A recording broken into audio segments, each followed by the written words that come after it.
ಶ್ರೀ ಗುರುಭ್ಯೋ ನಮಃ.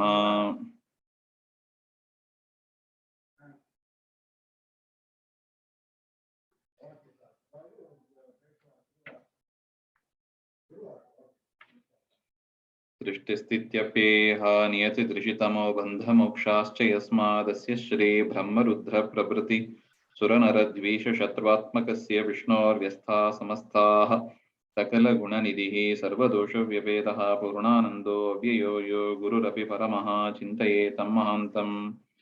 ಓಂ ಜನ್ಮಾದ್ಯಸ್ಯ ಯತೋನ್ಮಯಾದಿತರತಶ್ಚಾರ್ಥೇಷ್ವಭಿಜ್ಞಸ್ವರಾಟ್ ತೇನೇ ಬ್ರಹ್ಮಹೃದಾಯ ಆದಿಕವೇ ಮುಹ್ಯಂತಿ ಯಂ ಸೂರಯಃ ತೇಜೋ ವಾರಿಮೃತಾಂ ಯಥಾ ವಿನಿಮಯೋ ಯತ್ರ ತ್ರಿಸರ್ಗೋ ಮೃಷಾ ಧಾಮ್ನಾ ಸ್ವೇನ ಸದಾ ನಿರಸ್ತಕುಹಕಂ ಸತ್ಯಂ ಪರಂ ಧೀಮಹಿ. ನಾರಾಯಣಂ ನಮಸ್ಕೃತ್ಯ ನರಂ ಚೈವ ನರೋತ್ತಮಂ ದೇವೀಂ ಸರಸ್ವತೀಂ ವ್ಯಾಸಂ ತತೋ ಜಯಮುದೀರಯೇ. ಋಷಯಃ ಊಚುಃ ತ್ವಯಾ ಖಲು ಪುರಾಣಾನಿ ಸೇತಿಹಾಸಾನಿ ಚಾನಘ ಆಖ್ಯಾತಾನಪ್ಯಧೀತಾನಿ ಧರ್ಮಶಾಸ್ತ್ರಾಣಿ ತಾನ್ಯುತ. ಅಂದ್ರೆ ಶೌನಕಾದಿ ಋಷಿಗಳು ಒಂದು ದೀರ್ಘಕಾಲದ ಒಂದು ಸತ್ರವನ್ನ ಮಾಡ್ತಾ ಇದ್ದಾಗ ಆಗ ಸೂತಾಚಾರ್ಯರು ಅಲ್ಲಿ ಬಂದಾಗ ಋಷಿಗಳೆಲ್ಲ ಅವರಿಗೆ ಆದರವನ್ನು ತೋರಿ ಸತ್ಕಾರವನ್ನು ಮಾಡಿ ಮಾತನಾಡುತ್ತಾ ಇದ್ದಾರೆ. ಏನ್ ಮಾತನಾಡಿದ್ರು? ಸುತಾಚಾರ್ಯರ ಹತ್ರ ಹೇಳ್ತಾರೆ, ತ್ವಯಾ ಖಲು ಪುರಾಣಾನಿ, ಸುತಾಚಾರ್ಯರೇ ನೀವು ಪುರಾಣಗಳು, ಇತಿಹಾಸಗಳು, ಇನ್ನು ಉಪಪುರಾಣಗಳು ಇವು ಎಲ್ಲವನ್ನು ನೀವು ಕಲಿತಿದ್ದೀರಾ, ಧರ್ಮಶಾಸ್ತ್ರವನ್ನು ಕೂಡ ನೀವು ಓದಿದ್ದೀರಾ.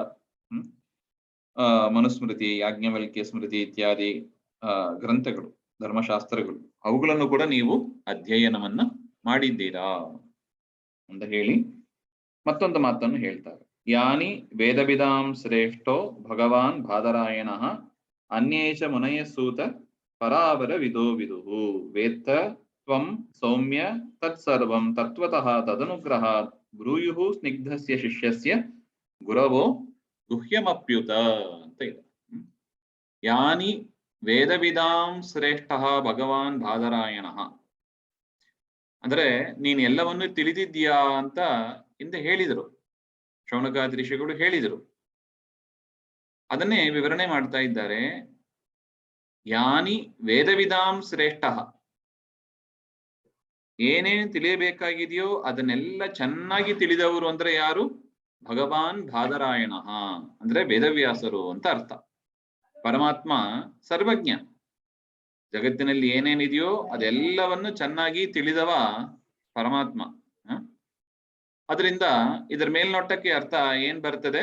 ಪರಮಾತ್ಮ ಏನ್ ತಿಳಿದಿದ್ದಾನೋ ಅನ್ಯೇಚ ಮುನಯ ಸೂತ, ಇನ್ನು ಬೇರೆ ಮುನಿಗಳು, ಯಾರು? ಬ್ರಹ್ಮಾದಿಗಳು ಇರಬಹುದು, ಶುಕಾದಿಗಳು ಇರಬಹುದು, ಅವರೇನೇನ್ ತಿಳಿದಿದ್ದಾರೋ ಅದೆಲ್ಲವನ್ನು ಕೂಡ ನೀನು ತಿಳಿದಿದ್ಯಾ. ಪರಮಾತ್ಮ ಏನೇನ್ ತಿಳಿದ್ದಾನೋ, ಬ್ರಹ್ಮಾದಿಗಳು ಏನ್ ತಿಳಿದಿದ್ದಾರೋ, ಋಷಿಗಳು ಏನ್ ತಿಳಿದಿದ್ದಾರೋ ಎಲ್ಲವನ್ನು ಕೂಡ ನೀನು ತಿಳಿದಿದ್ಯಾ ಹೇ ಸೂತ. ಪರಾಪರ ವಿದೋ ವಿದುಹು, ಪರತತ್ವ ಅಪರತತ್ವ. ಪರತತ್ವ ಅಂದ್ರೆ ಪರಮಾತ್ಮನ ಬಗ್ಗೆ, ಅಪರತತ್ವ ಅಂದ್ರೆ ಜಗತ್ತಿನ ಬಗ್ಗೆ. ಆ ಪರಮಾತ್ಮ ಮತ್ತು ಬ್ರಹ್ಮಾದಿಗಳು ಮತ್ತು ಋಷಿಗಳು ಏನ್ ತಿಳಿದಿದ್ದಾರೋ ನೀನು ಅದನ್ನ ತಿಳಿದಿದ್ಯಾ. ವೇತ್ತ ತಿಳಿದಿದ್ಯಾ. ತ್ವಂ ಸೌಮ್ಯ, ಸೌಮ್ಯ ರೂಪಿಯಾದ ಸುತಾಚಾರ್ಯರೇ ನೀ ಎಲ್ಲವನ್ನು ಕೂಡ ತತ್ಸರ್ವಂ ಅದೆಲ್ಲವನ್ನು ತಿಳಿದಿದ್ಯಾ. ಹೇಗೆ? ತತ್ವತಃ, ಹೇಗೆ ತಿಳಿಬೇಕು ಅಂದ್ರೆ ಯಥಾವತ್ತಾಗಿ, ಅಲ್ಲಿರೋದು ಒಂದು ನಾವು ತಿಳಿಯೋದು ಒಂದು ಅಂತ ಆಗಬಾರದು. ತತ್ವತಃ ತದನುಗ್ರಹ, ಆ ಪರಮಾತ್ಮನ ಅನುಗ್ರಹದಿಂದ ಏನೇನು ಯಥಾರ್ಥವಾಗಿ ತಿಳಿಯಬೇಕು ಅದೆಲ್ಲವನ್ನು ಕೂಡ ತಿಳಿದಿದ್ದೀಯಾ. ಬ್ರೂಯುಹು ಸ್ನಿಗ್ಧಸ್ಯ ಶಿಷ್ಯಸ್ಯ, ಅದನ್ನೆಲ್ಲ ನಮಗೆ ತಿಳಿಸಿಕೊಡು. ಯಾಕೆ? ನಾವೆಲ್ಲ ನಿಮ್ಮ ಶಿಷ್ಯರು. ಎಂಥ ಶಿಷ್ಯರು? ವಿನೀತರಾದ ಶಿಷ್ಯರಾದ ನಮಗೆ ಗುಹ್ಯವಾದನ್ನು ಕೂಡ ನೀನು ತಿಳಿಸಿಕೊಡು ಹಾಗೆ ಅಂತ ಒಂದು ಪ್ರಾರ್ಥನೆ. ಇದು ಪ್ರಾರ್ಥನೆ ಮಾಡುವ ಮುಖ. ಇಲ್ಲಿ ತೊಡಕಾದ ಒಂದು ವಿಷಯ ಅಂದ್ರೆ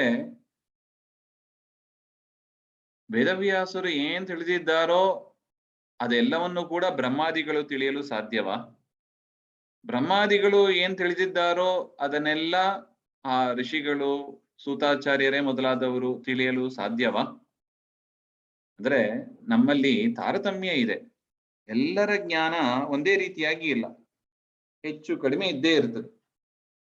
ಹಾಗಿರುವಾಗ ಇದನ್ನ ಹೇಗೆ ಅರ್ಥ ಮಾಡ್ಕೊಳ್ಬೇಕು? ಈ ವೇದವ್ಯಾಸರ ವಾಣಿ ಅಂದ್ರೆ ಶೌನಕಾದಿಗಳ ಮಾತು, ಪರಮಾತ್ಮ ಏನ್ ತಿಳಿದಿದ್ದಾನೋ ಎಲ್ಲವನ್ನೂ ತಿಳಿದಿದ್ದಾರೆ ಸೂತಾಚಾರ್ಯರು. ಹಾಗೆಂದ್ರೆ ಏನ್ ಅರ್ಥ? ಹಾಗೆಂದ್ರೆ ಅದಕ್ಕೆ ಆಚಾರ್ಯರು ಆ ಒಂದು ಪುರಾಣವನ್ನ, ಬ್ರಹ್ಮಾಂಡ ಪುರಾಣದ ಮಾತನ್ನ ಉಲ್ಲೇಖನ ಮಾಡ್ತಾ ಇದ್ದಾರೆ. ದ್ವೈಪಾಯನೇನ ಯದ್ಬುದ್ಧಂ ಬ್ರಹ್ಮಾದ್ಯೈಹಿ ತನ್ನ ಬುದ್ಧ್ಯತೆ ಸರ್ವಬುದ್ಧಂ ಸವೈ ವೇದ ತದ್ಬುದ್ಧಂ ನಾಣ್ಯಗೋಚರಂ. ಅಂದ್ರೆ ವೇದವ್ಯಾಸರು ಏನ್ ತಿಳಿದಿದ್ದಾರೋ ಅದೆಲ್ಲವನ್ನು ಕೂಡ ಬ್ರಹ್ಮಾದಿಗಳು ಸಂಪೂರ್ಣವಾಗಿ ತಿಳ್ಕೊಂಡಿಲ್ಲ. ಬ್ರಹ್ಮಾದ್ಯೈಹಿ ತನ್ನ ಬುದ್ಧ್ಯತೆ, ಪರಮಾತ್ಮ ಏನ್ ತಿಳಿದಿದ್ದಾನೋ ಅದೆಲ್ಲವನ್ನು ಕೂಡ ಬ್ರಹ್ಮಾದಿಗಳು ಸಂಪೂರ್ಣವಾಗಿ ತಿಳಿದಿದ್ದಿಲ್ಲ. ಸರ್ವಬುದ್ಧಂ ಸವೈ ವೇದ, ಎಲ್ಲವನ್ನು ಸರಿಯಾಗಿ ತಿಳಿದವನು ಅಂದ್ರೆ, ಸ್ಪಷ್ಟವಾಗಿ ತಿಳಿದವನು ಅಂದ್ರೆ ಪರಮಾತ್ಮನೊಬ್ಬನೇ. ತದ್ಬುದ್ಧಂ ನಾಣ್ಯ ಗೋಚರಂ, ಆ ಪರಮಾತ್ಮ ತಿಳ್ಕೊಂಡದ್ದು, ಪರಮಾತ್ಮ ತಿಳ್ಕೊಂಡದ್ದಷ್ಟು ತಿಳಿಯೋದು ಬೇರೆಯವರಿಂದ ಸಾಧ್ಯ ಇಲ್ಲ ಅಂತ ಬ್ರಹ್ಮಾಂಡ ಪುರಾಣದಲ್ಲಿ ಒಂದು ಮಾತು. ಸೊ ಅದರಿಂದ ಏನಾಯ್ತು? ವೇದವ್ಯಾಸರು ತಿಳಿದದನ್ನೆಲ್ಲ ಸೂತಾಚಾರ್ಯರು ತಿಳಿದಿದ್ದಾರೆ ಅಂತ ಅರ್ಥ ಇಲ್ಲ. ಸೂತಾಚಾರ್ಯರು ತಿಳಿದದ್ದು ಅದು ಬ್ರಹ್ಮಾದಿಗಳಿಗೆ, ವೇದವ್ಯಾಸರಿಗೆ ಸಮ್ಮತವಾದದ್ದು ಅಂತ ಅರ್ಥ. ಅಂದ್ರೆ ಅವರಿಗೆ ಸಮ್ಮತವಾದದ್ದನ್ನೇ ನೀನೇನ್ ತಿಳ್ಕೊಂಡಿದ್ಯಲ್ಲ ಅದು ಅವರಿಗೆ ಸಮ್ಮತವಾದದ್ದು. ನೀನು ಯಥಾಯೋಗ್ಯವಾಗಿ ನೀನು ತಿಳ್ಕೊಂಡಿದ್ದೀಯಾ, ನಿನ್ನ ಯೋಗ್ಯತೆಗೆ ಎಷ್ಟು ತಿಳಿಯಬೇಕೋ ಅಷ್ಟು ಜ್ಞಾನವನ್ನ ನೀನು ಪಡ್ಕೊಂಡಿದ್ಯಾ, ಅದು ದೊಡ್ಡವರಿಗೆ ಸಮ್ಮತವಾದದ್ದೇ. ಅಂದ್ರೆ ದೊಡ್ಡವರು ತಿಳ್ಕೊಂಡದ್ದಕ್ಕೆ ವಿರುದ್ಧವಾಗಿ ನೀನ್ ತಿಳ್ಕೊಂಡಿಲ್ಲ. ನೀನ್ ತಿಳ್ಕೊಂಡದ್ದು ದೊಡ್ಡವರಿಗೆ ಸಮ್ಮತವಾಗಿಯೂ ಇದೆ. ನೀನು ಯಥಾಯೋಗ್ಯವಾಗಿ ತಿಳಿದಿದ್ಯಾ, ನೀನು ತಿಳ್ಕೊಂಡದ್ದು ದೊಡ್ಡವರಿಗೆ ಸಮ್ಮತವಾಗಿಯೂ ಇದೆ. ಅದು ವ್ಯಾಖ್ಯಾನ ಮಾಡುವ ಮುಖ ಅಂತ ಟಿಪ್ಪಣಿಗಳಲ್ಲಿ ತಿಳಿಸಿಕೊಟ್ಟಿದ್ದಾರೆ. ಈ ರೀತಿಯಾಗಿ ಹೇಳಿ ಯಾವುದು ಗುಹ್ಯವಾಗಿದೆಯೋ ಅದನ್ನು ಕೂಡ ಹೇಳು, ಯಾಕೆ ನಾವೆಲ್ಲ ನಿಮ್ಮ ಶಿಷ್ಯರಾಗಿದ್ದೀವಿ ಹಾಗೆ ಅಂತ ಕೇಳ್ತಾ ಇದ್ದಾರೆ, ಪ್ರಾರ್ಥನೆ ಮಾಡ್ಕೊಂಡಿದ್ದಾರೆ. ತತ್ಸರ್ವಂ ಮುನಿ ವಿದಿತಸ್ಯ ಮಧ್ಯೆ ಸರ್ವಂ ವೇದ ವ್ಯತಿರಿಕ್ತಂ ಸರ್ವಂ ಪುರಾಣಾಧಿಕಂ. ಅವರು ವೇದದಲ್ಲಿ ಅಧಿಕಾರ ಇಲ್ಲ, ಸುತಾಚಾರ್ಯರಿಗೆ ವೇದ ಅಧಿಕಾರ ಇಲ್ಲ, ಅದರಿಂದ ವೇದವನ್ನು ಬಿಟ್ಟು ಪುರಾಣಾದಿಗಳನ್ನ ಅವರು ಹೇಳಿದ್ದಾರೆ ಅಂತ ಅರ್ಥ. ಅದರಿಂದ ವೇದವನ್ನು ಬಿಟ್ಟು ಉಳಿದ ಪುರಾಣಗಳನ್ನೆಲ್ಲ ಪರಮಾತ್ಮನ ಅನುಗ್ರಹದಿಂದ ನೀನು ತಿಳಿದಿದ್ದೀಯಾ ಅಂತ ಅರ್ಥ. ಸ್ನಿಗ್ಧಸ್ಯ ಅಂತ ಇದೆ ನೋಡಿ, ಸ್ನಿಗ್ಧಸ್ಯ ಹಾಗಂದ್ರೆ ಭಕ್ತಿ ಸಂಪನ್ನಸ್ಯ ಅಂತ ವ್ಯಾಖ್ಯಾನದಲ್ಲಿ ಇದೆ. ಭಕ್ತಿ ಸಂಪನ್ನರಾದ ನಮಗೆ ಅದನ್ನೆಲ್ಲ ತಿಳಿಸು ಅಂತ ಅರ್ಥ. ಏನ್ ತಿಳಿಸಬೇಕು? ಮುಂದಿನ ಶ್ಲೋಕದಲ್ಲಿ ಬರುತ್ತದೆ ನೋಡಿ.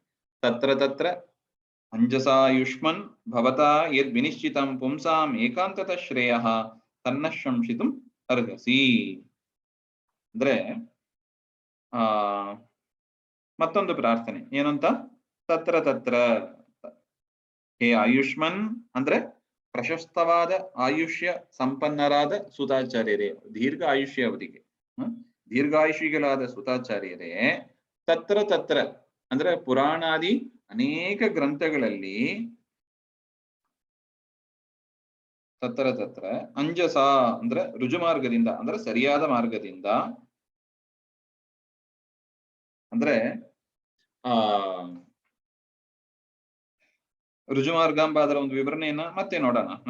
ತತ್ರ ತತ್ರ ಅಂಜಸ ಭವತಾ ಯದ್ ವಿನಿಶ್ಚಿತಂ, ಅನೇಕ ಪುರಾಣಗಳಲ್ಲಿ ನೀವು ಯಾವುದನ್ನ ತಿಳಿದಿದ್ದೀರೋ, ಯದ್ ವಿನಿಶ್ಚಿತಂ ಅಂದ್ರೆ ಬುದ್ಧಿಯಿಂದ ಅದನ್ನ ತೀರ್ಮಾನ ಮಾಡಿ ಇದೇ ಅರ್ಥ ಆಗಿರ್ಬೇಕು ಅಂತ ಏನು ನೀವು ತೀರ್ಮಾನ ಮಾಡಿದ್ರಲ್ವಾ, ಅದು ಯಾವುದಕ್ಕೆ ಕಾರಣ ಆಗ್ತದೆ? ಆ ಜ್ಞಾನ ಪುಂಸಾಂ ಏಕಾಂತತ ಶ್ರೇಯ, ಸಜ್ಜನರಿಗೆ ಅಂದ್ರೆ ಸಾಧು ಜನರಿಗೆ ಮೋಕ್ಷಕ್ಕೆ ನಿಯಮೇನ ಕಾರಣವಾಗ್ತದೆ ಆ ಜ್ಞಾನ, ಆ ಪುರಾಣಾದಿಗಳಲ್ಲಿ ಬಂದ ತತ್ವಜ್ಞಾನ. ತನ್ನ ಶಂಸಿತು ಅರ್ಹಸಿ, ಅದನ್ನ ನಮಗೆ ತಿಳಿಸಿಕೊಡಿ ಅಂತ ಪ್ರಾರ್ಥನೆ. ಅಂದ್ರೆ ಅಲ್ಲಲ್ಲಿ ಪುರಾಣಗಳಲ್ಲಿ ಅನೇಕ ವಿಷಯಗಳನ್ನ ಹೇಳಿದ್ದಾರೆ, ಅದನ್ನೆಲ್ಲ ನೀವು ಬುದ್ಧಿಗೆ ತಂದುಕೊಂಡಿದ್ದೀರಾ. ಅದರಲ್ಲಿ ನಮಗೆ ಮುಖ್ಯವಾಗಿ ಸಜ್ಜನರು ಯಾವುದು ತಿಳಿಯಬೇಕು ಅದನ್ನ ನಮಗೆ ತಿಳಿಸಿಕೊಡಿ ಅಂತ ಪ್ರಾರ್ಥನೆ.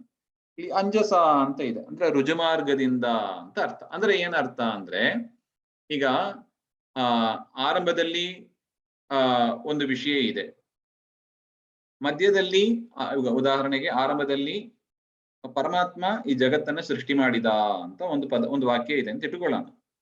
ಇಂಟ್ರೊಡಕ್ಷನ್ ಅಲ್ಲಿ ಕೊಟ್ಟಿದ್ದಾರೆ. ಮಧ್ಯದಲ್ಲಿ ಏನ್ ವಾಕ್ಯ ಬಂತು? ಶಿವ ಜಗತ್ತನ್ನ ಸೃಷ್ಟಿ ಮಾಡಿದ ಅಂತ ಎಕ್ಸ್ಪ್ಲೈನ್ ಮಾಡ್ತಾ ಮಾಡ್ತಾ ಶಿವ ಶಬ್ದವನ್ನು ಬಳಸಿದ್ರು. ಶಿವ ಈ ಜಗತ್ತನ್ನ ಈ ರೀತಿಯಾಗಿ ಸೃಷ್ಟಿ ಮಾಡಿದ ಅಂತ ವರ್ಣನೆ ಮಾಡ್ತಾ ಇದ್ದಾರೆ. ಪುನಃ ಕೊನೆಯಲ್ಲಿ ಏನ್ ಮಾಡಿದ್ರು? ಈ ರೀತಿಯಾಗಿ ಸೃಷ್ಟಿ ಮಾಡಿದ ಪರಮಾತ್ಮ ಪ್ರಳಯ ಕಾಲದಲ್ಲಿ ಅದನ್ನ ನುಂಗುತ್ತಾನೆ ಅಂತ ಒಂದು ಪೇಜ್ ಅಲ್ಲಿ ವಿವರಣೆ ಮಾಡಿದ್ದಾರೆ ಅಂತ ಇಟ್ಟುಕೊಳ್ಳೋಣ. ಈಗ ತೀರ್ಮಾನ ಮಾಡೋದು ಹೇಗೆ? ಅಂಜಸ ಅಂತ ಹೇಳ್ತಾರೆ ಅದನ್ನೇ. ಅಂದ್ರೆ ಉಪಕ್ರಮ, ಉಪಸಂಹಾರ ಇತ್ಯಾದಿ ತಾತ್ಪರ್ಯ ಲಿಂಗಗಳು. ಈಗ ನೋಡಿ, ಆದಿಯಲ್ಲಿ ಆ ಪೇಜ್ನ ಮೊದಲನೇ ಸೆಂಟೆನ್ಸು ಪರಮಾತ್ಮ ಸೃಷ್ಟಿ ಮಾಡಿದ ಅಂತ ಬಂತು. ಕೊನೆಯಲ್ಲಿ ಅದನ್ನ ಉಪಕ್ರಮ ಅಂತ ಕರೀತಾರೆ. ಆದಿಯಲ್ಲಿ ಹೇಳಿದ್ದನ್ನು ಉಪಕ್ರಮ, ಕೊನೆಯಲ್ಲಿ ಹೇಳಿದ್ದು ಪರಮಾತ್ಮನೇ ಸೃಷ್ಟಿ ಮಾಡಿದ ಅಂತ ಬಂತು, ಅದನ್ನು ಉಪಸಂಹಾರ ಅಂತ ಕರೀತಾರೆ. ಈಗ ಮಧ್ಯದಲ್ಲಿ ಬಂತು ನೋಡಿ, ಶಿವ ಸೃಷ್ಟಿ ಮಾಡಿದ ಹಾಗೆ ಅಂತ ಹೇಳಿದ್ರೆ ಅಲ್ಲಿ ಶಿವ ಶಬ್ದದಿಂದ ವಿಷ್ಣು ಅಂತ ತಗೋಬೇಕು. ಈ ರೀತಿಯಾಗಿ ನಾವು ತಾತ್ಪರ್ಯ, ಆ ಪೇಜಿನ ಆ ಪ್ಯಾರಾಗ್ರಾಫಿನ ತಾತ್ಪರ್ಯ ಏನು ಅಂದ್ರೆ ಆರಂಭದಲ್ಲಿ ಏನ್ ಹೇಳಿದ್ದಾರೆ, ಕೊನೆಯಲ್ಲಿ ಹೇಳಿದ್ದಾರೆ, ಅದನ್ನ ಇಟ್ಕೊಂಡು ಮಧ್ಯದಲ್ಲಿ ವಿರೋಧಗಳು ಬಂದ್ರೆ ನಾವು ಅದನ್ನ ಪರಿಹಾರ ಮಾಡ್ಕೋಬೇಕು ಅಂತ ಒಂದು ಗ್ರಂಥವನ್ನ ವ್ಯಾಖ್ಯಾನ ಮಾಡುವ ಒಂದು ಪದ್ಧತಿ ಇದೆ. ಅದನ್ನ ಉಪಕ್ರಮ, ಉಪಸಂಹಾರಾದಿ ತಾತ್ಪರ್ಯ ಲಿಂಗಗಳು ಅಂತ ಕರೀತಾರೆ. ಆ ತಾತ್ಪರ್ಯ ಲಿಂಗಗಳನ್ನ ಅನುಸರಿಸಿ ನಾವು ಒಂದು ಕಾನ್ಫ್ಲಿಕ್ಟ್ ಬಂದಾಗ ಅದನ್ನು ನಾವು ಪರಿಹಾರ ಮಾಡ್ಕೋಬೇಕು. ಹೆಂಗ್ ಪರಿಹಾರ ಮಾಡ್ಬೇಕು? ಆರಂಭದಲ್ಲಿ ಏನ್ ಹೇಳಿದ್ದಾರೋ ಅಂತ ನೋಡ್ಬೇಕು, ಕೊನೆಯಲ್ಲಿ ಏನ್ ಹೇಳಿದ್ದಾರೆ ಅಂತ ನೋಡ್ಬೇಕು. ಅದಕ್ಕೆ ನಾವು ಮಾಡ್ತೀವಿ ನೋಡಿ, ಇಂಟ್ರೊಡಕ್ಷನ್ ಅಂತ ಒಂದು ಕೊಡ್ತೀವಿ. ಒಂದು ಆರ್ಟಿಕಲ್ ಬರಿಬೇಕು ಅಂದ್ರೆ ಇಂಟ್ರೊಡಕ್ಷನ್ ಅಂತ ಇರುತ್ತದೆ, ಕೊನೆಯಲ್ಲಿ ಕನ್ಕ್ಲೂಷನ್ ಅಂತ ಇರುತ್ತದೆ.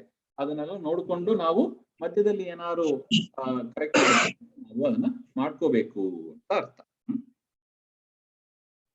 ಆಚಾರ್ಯ, ಒಂದ್ ಪ್ರಶ್ನೆ ಕೇಳ್ಬೋದಾ? ಹೇಳಿ.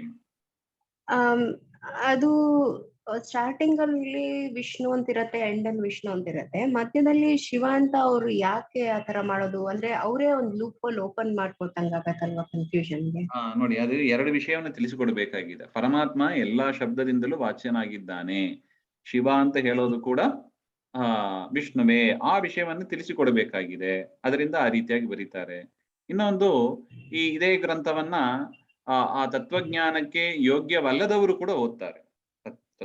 ಸರಿಯಾಗಿ ಯಾರಿಗೆ ಅರ್ಥ ಆಗ್ಬೇಕು? ತತ್ವಜ್ಞಾನ ಯೋಗ್ಯತೆ ಉಳ್ಳವರಿಗೆ ಅರ್ಥ ಆಗ್ಬೇಕು. ಯಾರು ತತ್ವಜ್ಞಾನಕ್ಕೆ ಅಯೋಗ್ಯರು ಅವರು ಕೂಡ ಆ ಪುರಾಣಾದಿಗಳನ್ನ ಓದಿದಾಗ ಏನಾಗಬೇಕು? ಅವರಿಗೆ ಕನ್ಫ್ಯೂಷನ್ ಬರಬೇಕು ಎಂಬ ಒಂದು ಅಸುರ ಜನ ಮೋಹಕ್ಕಾಗಿ ಕೂಡ ಆ ರೀತಿಯಾಗಿ ಪುರಾಣಗಳಲ್ಲಿ ವಾಕ್ಯಗಳು ಬಂದಿರುತ್ತವೆ. ಅದರಿಂದ ಅಂಜಸ ಅಂತ ಪದ ಹಾಕಿದ್ರು. ಸ್ಪಷ್ಟ ಆಯ್ತಲ್ವಾ? ಅಂದ್ರೆ ಅವ್ರು ಆ ಜೀವಿಗಳಿಗೆ ಅವ್ರ ಕರ್ಮ ಸಾಧನೆ ಆಗಕ್ಕೋಸ್ಕರ ಅವರಿಗೆ ತಪ್ಪಾಗಿ ತಿಳ್ಕೋಬೇಕು. ಏನೋ ಒಂದ್ ಕಡೆ ಒಂದ್ ಹೇಳಿದ್ದಾರೆ, ಇನ್ನೊಂದ್ ಕಡೆ ಇನ್ನೊಂದ್ ಹೇಳಿದ್ದಾರೆ, ಏನೋ ಪುರಾಣ ಅಂದ್ರೆ ಗೊಂದಲ ಅಂತ ಒಂದ್ ತಲೆಗೆ ಬಂದ್ಬಿಡ್ಬೇಕು ಅವರಿಗೆ. ಯಾಕೆ? ಅವರಿಗೆ ಯೋಗ್ಯತೆ ಇಲ್ಲ ಅವರಿಗೆ. ಇನ್ನು ಸಾಧು ಜನರು ಕೂಡ ಅದೇ ತರ ತಿಳ್ಕೊಂಡ್ಬಿಟ್ರೆ ಏನ್ ಮಾಡೋದು? ಯೋಗ್ಯತೆ ಉಳ್ಳವರು ಕೂಡ ತಿಳ್ಕೊಂಡ್ಬಿಟ್ರೆ ಏನ್ ಮಾಡೋದು? ಅದಕ್ಕಾಗಿ ಆಚಾರ್ಯರು ಅವತಾರ ಮಾಡಿ, ಶ್ರೀಮನ್ ಮಧ್ವಾಚಾರ್ಯರು ಅವತಾರ ಮಾಡಿ ಹೇಗೆ ಇದನ್ನೆಲ್ಲ ತಿಳ್ಕೋಬೇಕು ಅಂತ ನಮಗೆ ಆ ವ್ಯಾಖ್ಯಾನದ ಕ್ರಮವನ್ನು ಕೂಡ ತಿಳಿಸಿಕೊಟ್ಟಿದ್ದಾರೆ. ಅದರಿಂದ ಸಜ್ಜನರಿಗೆ ಸರಿಯಾದ ಜ್ಞಾನ ಬರುತ್ತದೆ ಅಂತ ಅದರ ಅಭಿಪ್ರಾಯ. ಓಕೆ. ಆಕ್ಚುಲಿ ಶಿವ ಅಂತಂದ್ರೆ ಆಸ್ಪಿಷಿಯಸ್ ಅಂತಾನೂ ಆಗತ್ತೆ, ಮಂಗಳ ಅಂತ. ಕರೆಕ್ಟ್, ಮಂಗಳ. ಮಂಗಳಾನಾಂಚ ಮಂಗಳಂ ಸಹಸ್ರನಾಮದಲ್ಲೇ ಬರುತ್ತೆ ನೋಡಿ, ಮಂಗಳಾನಾಂಚ ಮಂಗಲಂ. ಅದರಿಂದ ಶಿವ ಶಬ್ದ ಮುಖ್ಯವಾಗಿ ಯಾರಲ್ಲಿ ಇದೆ? ಪರಮಾತ್ಮನಲ್ಲೇ ಇದೆ ಅಂತ ಅರ್ಥ. ಅದರಿಂದ ಯಾವ ಶಿವನ್ ಭಕ್ತರೆ ಎಷ್ಟೋ ಜನ ಅವರೇ ಹೇಳ್ತಾರೆ ಶಿವ ಅಂದ್ರೆ ತಾಮಸಿ, ಅವನ ಡಾರ್ಕ್ ಕಾನ್ಶಿಯಸ್ನೆಸ್ ಅಂತ ಅವರೇ ಒಪ್ಕೊಂಡು ಹೇಳ್ತಾರ. ಆತರ ಹೌದು, ಸ್ಮಶಾನವಾಸಿಗಳಾಗಿ ಇರ್ತಾರೆ. ಆದ್ರೂ ಕೂಡ ತಲೆಯಲ್ಲಿ ಯಾವುದನ್ನು ಧರಿಸಿದ್ದಾರೆ? ಪರಮಾತ್ಮನ ಪಾದೋದಕವನ್ನ ಧರಿಸಿದ್ದಾರೆ ನೋಡಿ, ಅದರಿಂದ ಅವರು ಶಿವರೇ ಆಗಿದ್ದಾರೆ.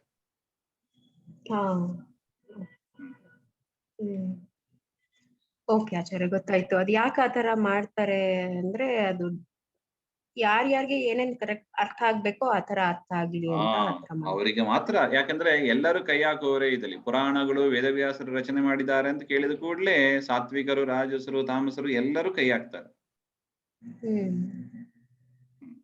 ಕರೆಕ್ಟ್. ಇನ್ನು ಶೌನಕಾದಿಗಳು ಪ್ರಾರ್ಥನೆಯನ್ನು ಮಾಡ್ತಾ ಇದ್ದಾರೆ. ಪ್ರಾಯೇಣ ಅಲ್ಪಾಯುಷೋ ಮರ್ತ್ಯಾಃ ಕಲಾಪಸ್ಮಿನ್ ಯುಗೇ ಜನಾಃ ಮಂದಾಹ ಸುಮಂದಮತಯಃ ಮಂದಭಾಗ್ಯಾಹ ಹಿ ಉಪದ್ರುತಾಹ ಅಂತ ಇದೆ. ಅಂದ್ರೆ ಕಲಿಯುಗದ ಜನರು ಹೇಗಿರ್ತಾರೆ ಎಂಬುದನ್ನ ಒಂದು ಶ್ಲೋಕದಲ್ಲಿ ಶೌನಕಾದಿಗಳು ನಮಗೆ ತಿಳಿಸಿಕೊಡ್ತಾ ಇದ್ದಾರೆ. ಪ್ರಾಯೇಣ ಅಲ್ಪಾಯುಷಃ, ಕಲಿಯುಗದ ಜನರಿಗೆ ಅಲ್ಪ ಆಯುಷಿಗಳು, ಇರೋದು 120 ವರ್ಷ, ಮ್ಯಾಕ್ಸಿಮಮ್ ಅಂದ್ರೆ 120 ವರ್ಷ. ಆದ್ರೆ 120 ವರ್ಷ ಕೂಡ ಯಾರು ಬದುಕೋದೇ ಇಲ್ಲ. ಕೆಲವರು 10, 20, 30, 50, 60, 70, 80 ಯಾವ ಏಜ್ ಅಲ್ಲಿ ಬೇಕಾದ್ರೂ ಹೋಗ್ಬೋದು. ಪ್ರಾಯೇಣ ಅಲ್ಪಾಯುಷಃ ಮರ್ತ್ಯಾಹ ಅಂದ್ರೆ ಮರಣಶೀಲರು. ಅವರಿಗೆ ಇಷ್ಟ ಆಯುಷ್ಯ ಅಂತ ಖಂಡಿತವಾಗೂ ಗ್ಯಾರಂಟಿಡ್ ಆಗಿ ಹೇಳಿಕ್ ಬರೋದಿಲ್ಲ. ಯಾರು? ಕಲಾವಸ್ಮಿನ್ ಯುಗೇ ಜನಾಃ, ಈ ಕಲಿಯುಗದ ಜನರು. ಅಂದ್ರೆ ಶೌನಕಾದಿಗಳು ಅವರು ಕಲಿಯುಗದಲ್ಲೇ ಇದ್ರು, ಹಿಂದೆ ಬಂದಿತ್ತು. ಕಲಿಯುಗದಲ್ಲೂ ಬಂದಾಗಲೂ ಕೂಡ ಪರಮಾತ್ಮನ ಚಿಂತನೆಯನ್ನು ಮಾಡಬೇಕು ಅಂತ ಒಂದು ಜಾಗದಲ್ಲಿ ಸೇರಿ ಅವರು ಆ ಸತ್ರವನ್ನು ಮಾಡ್ತಾ ಇದ್ರು ಅಂತ ಹಿಂದೆ ನೋಡಿದ್ದೀವಿ. ಅದರಿಂದ ಕಲಿಯುಗದಲ್ಲಿ ಆದ ಮಾತು ಇದು. ಪ್ರಾಯೇಣ ಅಲ್ಪಾಯುಷಃ ಮರ್ತ್ಯಾಹ ಕಲಾವಸ್ಮಿನ್ ಯುಗೇ ಜನಾಃ ಮಂದಾಹ ಅಂತ ಮುಂದಿನ ಪದ. ಮಂದಾಹ ಅಂದ್ರೆ ಅಲಸರು, ಸೋಮಾರಿಗಳು. ಒಂದು ಕೆಲಸ ಒಂದು ಮಾಡ್ಬೇಕು ಅಂದ್ರೆ ಕೂಡ ಒಂದು ಸೋಂಬೇರಿತನ, ಪ್ರೋಕ್ರಾಸ್ಟಿನೇಷನ್ ಕೇಳ್ತಾರೆ. ನಾಳೆ ಮಾಡೋಣ. ಮಂದಾಹ. ಸುಮಂದ ಮತಯಃ ಅಂದ್ರೆ ಅತ್ಯಲ್ಪ ಪ್ರಜ್ಞಾಹ. ಸರಿ, ಬುದ್ಧಿ ಚುರುಕುದ್ಯಾ? ಕೆಲಸಂತ ಮಾಡ್ಲಿಕ್ಕೆ ಬರೋದಿಲ್ಲ, ಸೋಂಬೇರಿತನ ಇದೆ, ಬುದ್ಧಿ ಚುರುಕಾಗಿದ್ಯಾ? ಸುಮಂದ ಮತಯಃ, ಅವರ ಬುದ್ಧಿಯೂ ಕೂಡ ಮಂದವೇ, ಅಲ್ಪಜ್ಞರು ಅಂತ ಅರ್ಥ, ಅಲ್ಪಜ್ಞಾನ ಉಳ್ಳವರು. ಇನ್ನು ಎಂತವರಪ್ಪ ಕಲಿಯುಗದ ಜನರು? ಮಂದಭಾಗ್ಯಾಹ ಅಂದ್ರೆ ಪುಣ್ಯವಾದ್ರೂ ಜಾಸ್ತಿ ಇದೆಯಾ? ಆಯ್ತು ಹೋಗ್ಲಿ, ಶರೀರದಿಂದ ಕೆಲಸ ಮಾಡ್ಲಿಕ್ಕೆ ಬರೋದಿಲ್ಲ, ಬುದ್ಧಿ ಚುರುಕು ಇಲ್ಲ, ಪುಣ್ಯ ಜಾಸ್ತಿ ಇದೆಯಾ? ಹಾಗೆ ಅಂದ್ರೆ ಮಂದಭಾಗ್ಯಾಹ, ಅವರಿಗೆ ಕಲಿಯುಗದ ಜನರು ಅಂದ್ರೆ ಅವರಿಗೆ ಪುಣ್ಯವೂ ಕಡಿಮೆನೆ, ಭಾರಿ ಸ್ವಲ್ಪ ಪುಣ್ಯ ಮಾಡಿರ್ತಾರೆ. ಅಷ್ಟು ಮಾತ್ರ ಇಲ್ಲದೆ ಈ ಉಪದ್ರುತಾಹ, ರೋಗಾದಿಗಳಿಂದ ಪೀಡಿತರಾಗಿ ಇರ್ತಾರೆ. ಒಂದಲ್ಲ ಒಂದು ರೋಗ ಕಾಡ್ತಾ ಇರ್ತದೆ ಅವರಿಗೆ. ಇದು ಕಲಿಯುಗದ ಜನರ ಹಣೆಬಾರ ಇದು.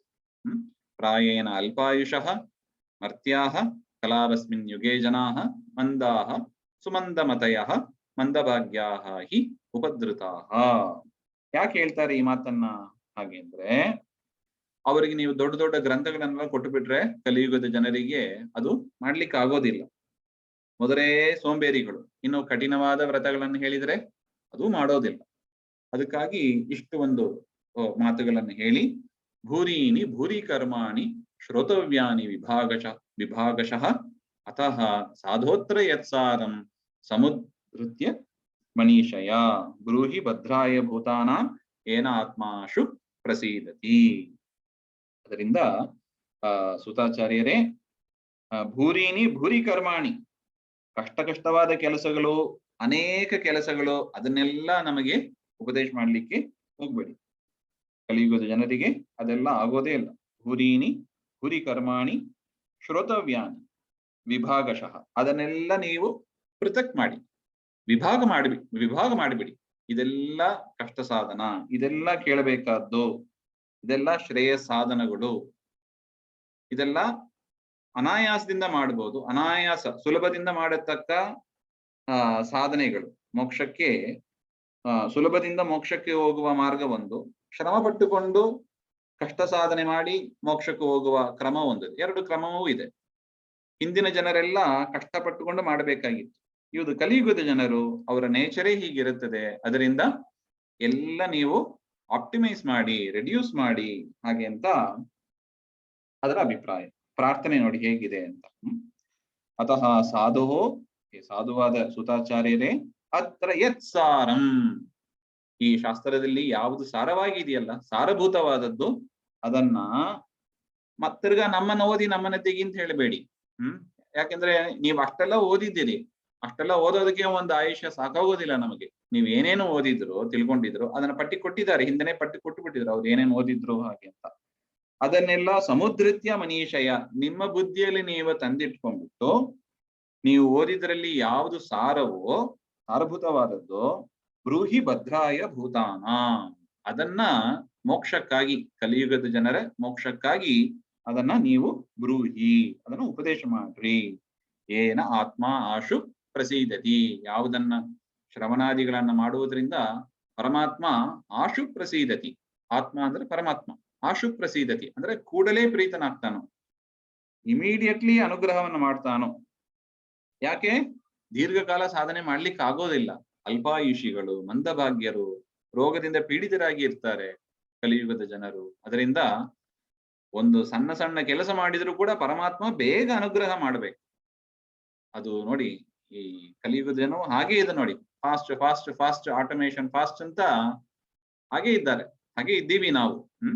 ಬ್ರೂಹಿ ಭದ್ರಾಯ ಭೂತಾನಾಂ ಏನಾತ್ಮಾಶು ಪ್ರಸೀದತಿ. ಒಂದು ಸಣ್ಣ ಸಣ್ಣ ಕೆಲಸ ಮಾಡಿದ್ರು ಕೂಡ ಪರಮಾತ್ಮ ಭಾರಿ ಸಂತುಷ್ಟನಾಗಿ ನಮಗೆ ಅನುಗ್ರಹವನ್ನು ಮಾಡಬೇಕು. ಅದು ಕಲಿಯುಗದ ಜನರಿಗೆ ಬೇಕಾಗಿರೋದು. ಅದನ್ನ ನೀವು ತಿಳಿಸಿ. ಅದರಿಂದ ಶಾಸ್ತ್ರದಲ್ಲಿ ಯಾವುದು ಸಾರವೋ ಎಲ್ಲಾ ಶಾಸ್ತ್ರವನ್ನು ಓದಿ ಸಾರವನ್ನು ತೆಕ್ಕುವಂತ ನೀವು ಹೇಳಬೇಡಿ. ಅದು ನಮ್ಮಿಂದ ಆಗದೇ ಇರುವ ಒಂದು ಕೆಲಸ, ಕಲಿಯುಗದ ಜನರಿಗೆ ಆಗೋದಿಲ್ಲ. ಅದರಿಂದ ನೀವೇನ್ ತಿಳ್ಕೊಂಡಿದ್ರಲ್ವಾ, ಅದರಲ್ಲಿ ಯಾವುದು ಸಾರವೋ ಅದನ್ನ ನಮಗೆ ಉಪದೇಶ ಮಾಡಿ ಅಂತ ಕಲಿಯುಗದ ಜನರ ಸಲುವಾಗಿ ಶೌನಕಾದಿಗಳು ಪ್ರಾರ್ಥನೆಯನ್ನು ಮಾಡಿಕೊಂಡಿದ್ದಾರೆ ಅರ್ಥ.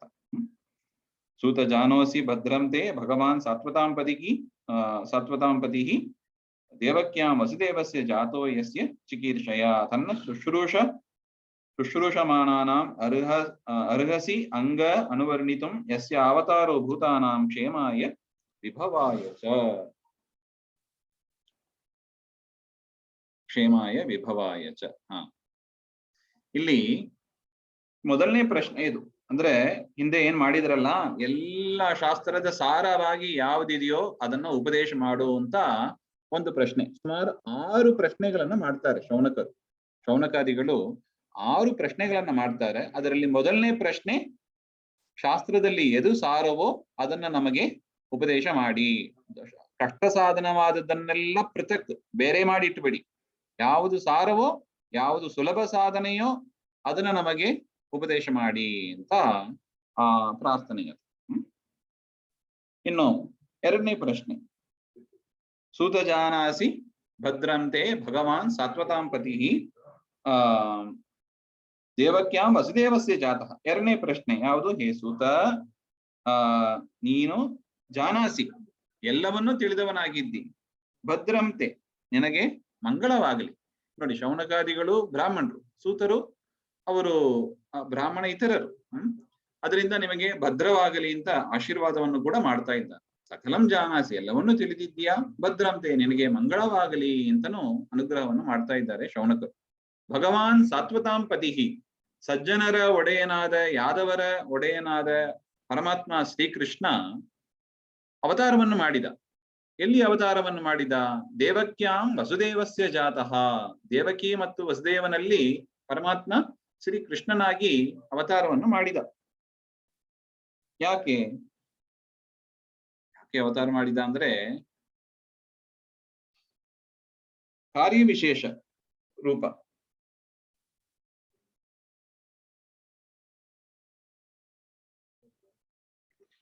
ಅಂದ್ರೆ ದುಷ್ಟ ಜನರ ಸಂಹಾರಕ್ಕಾಗಿ ಸಜ್ಜನರನ್ನ ಅನುಗ್ರಹ ಮಾಡಬೇಕು ಅಂತ ಒಂದು ಇಚ್ಛೆಯಿಂದ ಪರಮಾತ್ಮ ಅವತಾರವನ್ನು ಮಾಡಿದಲ್ಲ.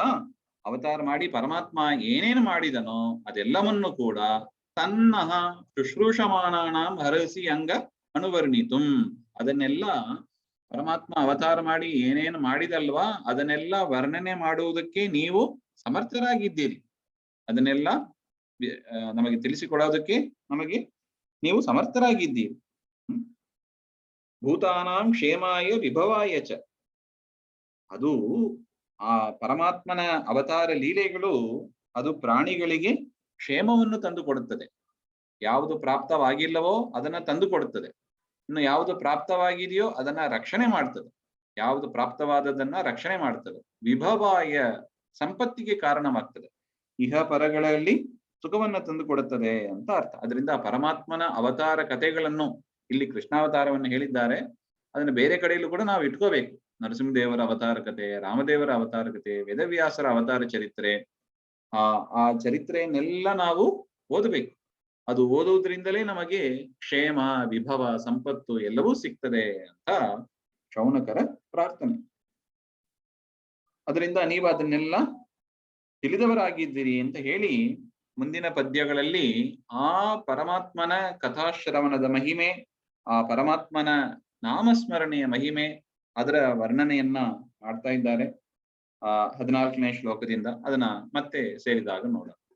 ಶ್ರೀಮಧ್ವಾಂತರ್ಗತ ಶ್ರೀಕೃಷ್ಣ ಅರ್ಪಣಮಸ್ತು. ಎಸ್ ಸರ್ವಗುಣ ಸಂಪೂರ್ಣ ಸರ್ವದೋಷ ವಿವರ್ಜಿತ ಪ್ರಿಯತಾಂ ಪ್ರೀತೇವಾಲಂ ವಿಷ್ಣುರ್ಮೇ ಪರಮ ಸುಹೃತ್. ಶ್ರೀಮಧ್ವೇಶಾರ್ಪಣಮಸ್ತು.